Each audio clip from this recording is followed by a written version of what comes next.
Season 26 of Apex has been a grind. Between the new rank changes, wildcard mode, and just how fast these lobbies feel now, it's honestly more important than ever to stay consistent with your aim.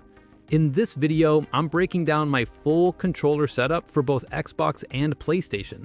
It doesn't matter which console you're on, this will give you a solid baseline to work with and hopefully make your gunfights feel a lot smoother.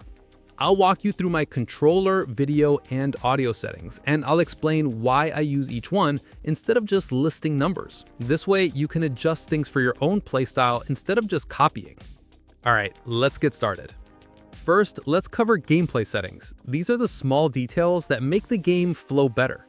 I run compact interact style, button hints off, and my crosshair damage feedback is on. Damage numbers always on stacking. It makes it way easier to track how much damage I'm dealing mid-fight.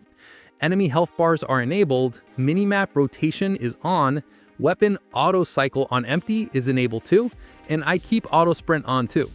A couple of smaller things. Glide control is set to toggle, incoming damage feedback is on 3D, and I keep taking damage closes death box off. It's tiny stuff, but when you're looting or fighting, it saves you from random annoyances. Now for the important part, the controller. I use a custom layout with two paddles on the back. My left paddle is for crouch and the right paddle is for jump. This setup lets me move, slide, jump, and strafe without taking my thumb off the right stick. For the basics, crouch is on hold, aim is on hold, and my trigger dead zones are on none. That's really important for faster reaction shots. My sensitivity is 4-4 classic with a small look dead zone. It's super consistent across all weapons, recoil feels manageable, and I never feel like I'm fighting the sticks. Vibration, off. Even the tiniest rumple can mess with aim in clutch moments. Here's the only real difference I run between consoles. On PlayStation, stick drift is way more common, so I set my dead zone to small there. On Xbox, I don't have drift issues, so I can run none. Everything else is identical, so if you're copying these settings, just switch the dead zone depending on your console, and you're good to go. If you can't see your enemy, the best settings in the world don't matter. I keep my brightness slightly boosted, not maxed, but just enough to help in darker areas.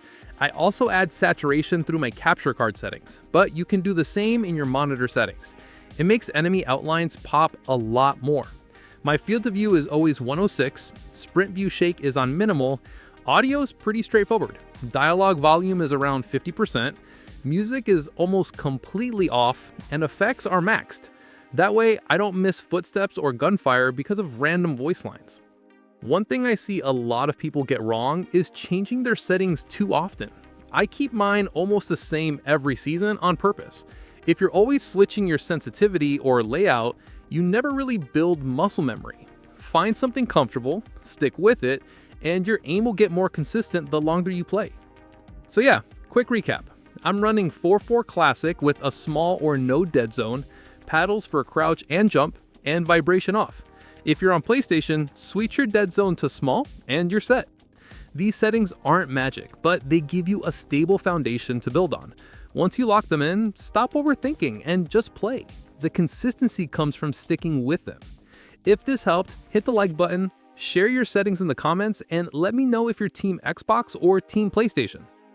And of course, subscribe if you want more console-focused Apex guides. I'll catch you guys in the arena.